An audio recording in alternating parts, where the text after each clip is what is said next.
Do you want to know how to maintain parental authority for today's kids? I'm Nicholeen Peck, and I teach about parenting, good communication, and how to build strong family bonds all over the world through the lens of the principle self-government. And in this video, we're talking about parental authority and today's kids.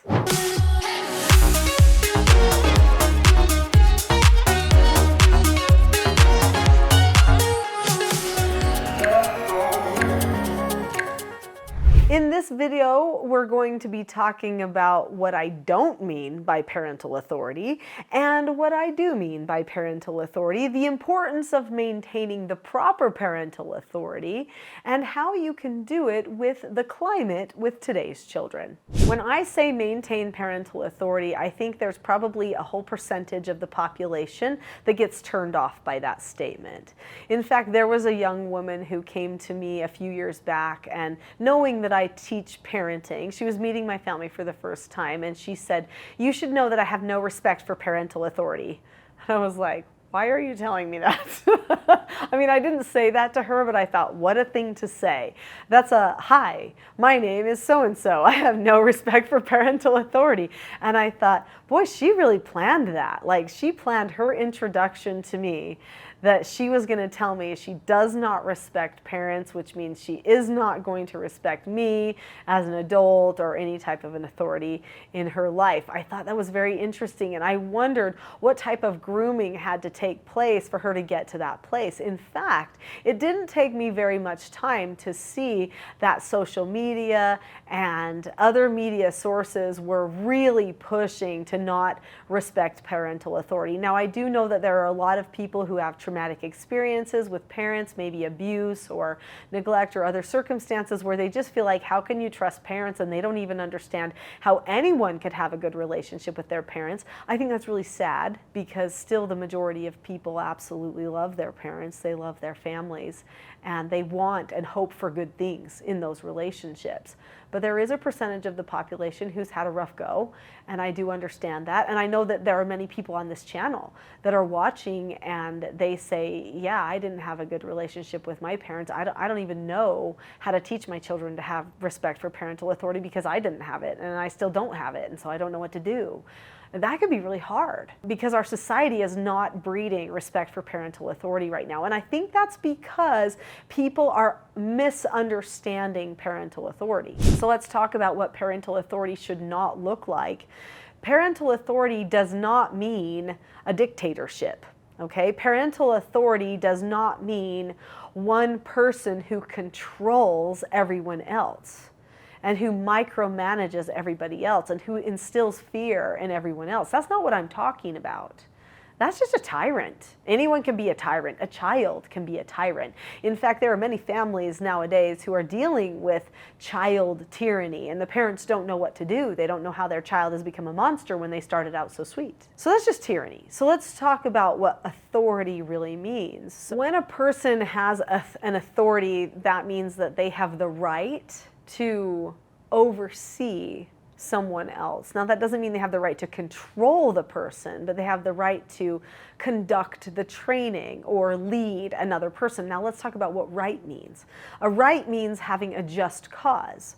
So does a parent have a just cause? Well, we could look the word up, just, and we could, go into, yes, when a parent is the guardian of another person, they have the most just cause that there is to guide them, teach them, direct them, nurture them. That's what it means to have authority over another person, that you put yourself as the teacher. You are the example, you're the leader, you're the guide, you're the person who does the nurturing. And by the way, nurturing means correcting. Part of the word nurturing means correcting.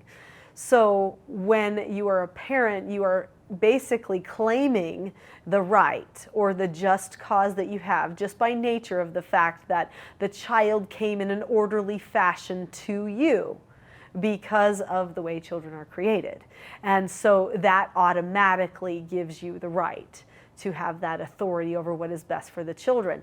Let's also talk about another thing related to that just cause. So children, they develop slowly. Some animals develop very, very quickly, but human children develop quite slowly. In fact, we know that their brains are not fully developed sometimes until they're in their mid-20s. So that prefrontal cortex that does all the problem solving takes a bit of time to develop. So that's why we know they need their parents to give direction all the way along. Now, of course, they hit a certain age, maybe age like 14. They're pretty capable when they're 14, but still they don't have it all figured out. And the more complex society is, the more they need a parent to have that right and that parental authority to help guide them and direct them, steer them away from things that they shouldn't do. So let's talk about the children and what's going on with them and how we can help maintain this parental authority. But before we do that, if this channel is interesting to you, click that subscribe button. Let me know you like it.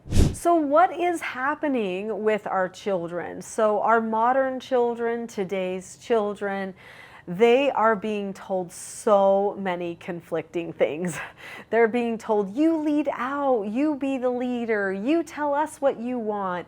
Do you want to do this? Do you want to do this? So they're given all of these options and choices.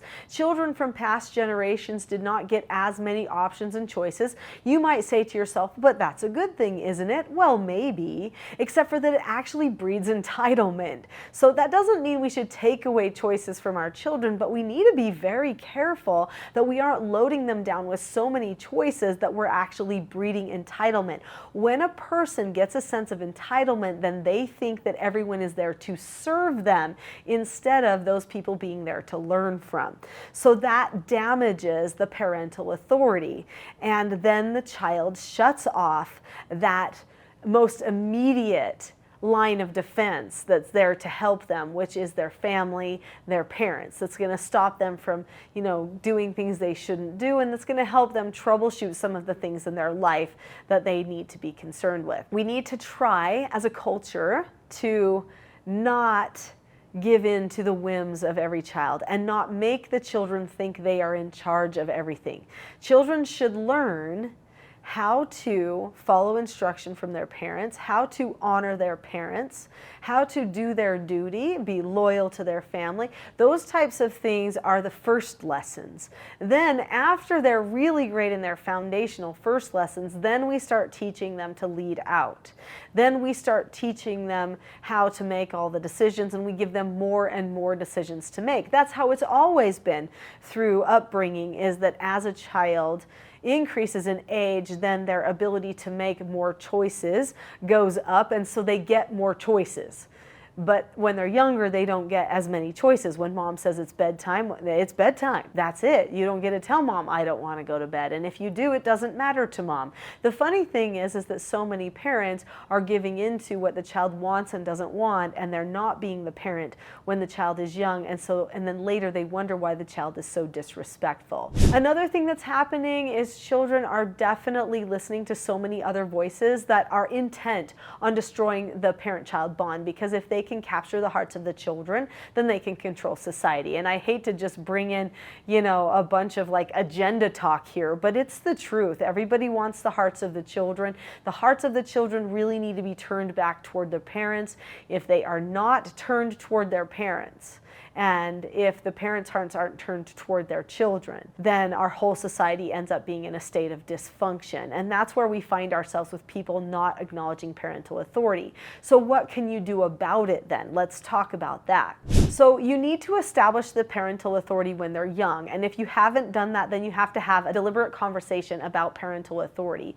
One thing that I like to talk about is roles. So I even wrote a whole book on roles. It's called Roles: The Secret to Family, Business, and Social Success. It's a great book to read together as a family and to discuss as a family, because it's actually a story. So you learn through the story of this justice family, and you see how they get their roles in the right place. So definitely look into that, but have a discussion about what your roles are. Who are you to each other? That's important. So one of the main roles of a child is a learner, and one of the main roles of a parent is a teacher. Now, there are other things, of course, but just to keep it super simple, there are two teachers, or there are supposed to be two teachers for every one learner. You can't get a learner here without two teachers. That's quite a system. That's quite an order. To get a child here. That suggests that children need to have multiple people teaching them, right? And that they're going to need to learn things in different ways. In fact, they do. They learn things from their mother and when they're young in a different way than they learn from their father. In fact, their hearts are turned almost exclusively toward mother when they are young. In fact, they'll even tattletale on dad, so he better watch out, because their hearts are what mommy says, that's what it is. And if daddy's smart, he keeps turning their hearts toward mommy, and mom will turn the hearts toward daddy. So at first they play with daddy, have fun with daddy, but as time goes by, once they hit about age 12, they look to daddy for what it means to be an adult. And as they start growing and wanting to launch from life, if they feel accepted by daddy, and if they think daddy has set a good example, which they'll never know if he set a bad one because he's the only one they're looking at usually, then they will follow him. And daddies don't know that this is happening. Sometimes they get very selfish and start setting the wrong example when their children are older, because they think, oh, they're older now, we can watch that, we can watch that. But if daddies are smart, they go back toward mommy's values, and mommy keeps then pushing the children toward daddy. So if mommy and daddy push the children toward each other, they get the optimal experience with both of those roles, teaching them everything that they need. Now, I know not everybody has that perfect situation where mommy and daddy is there, and I know that can be very difficult to overcome that obstacle and that hole that's in the teaching. But I will say that talking about the roles, who are we to each other, is super important in helping maintain that parental authority. Also, learning the skills that you need is vital. So what type of skills do you need to maintain your parental authority? You need to learn how to solve your problems in calm and effective ways. You need to learn how to accept instruction and know answers from your parents, and how to accept correction. These are all vital skills for learning how to govern yourself, and that's what I teach, is self-government. So if you've loved this video, let's take it to the next level now. I have a full class here on this channel, and it is called The Not So Known Secret for Parenting Success. And if you go to that video right now, it will teach you some of the skills and principles that you need to help your children communicate better with you and solve problems with you, and this will help maintain your parental authority. Click on the link to The Not So Known Secret for Parenting Success now.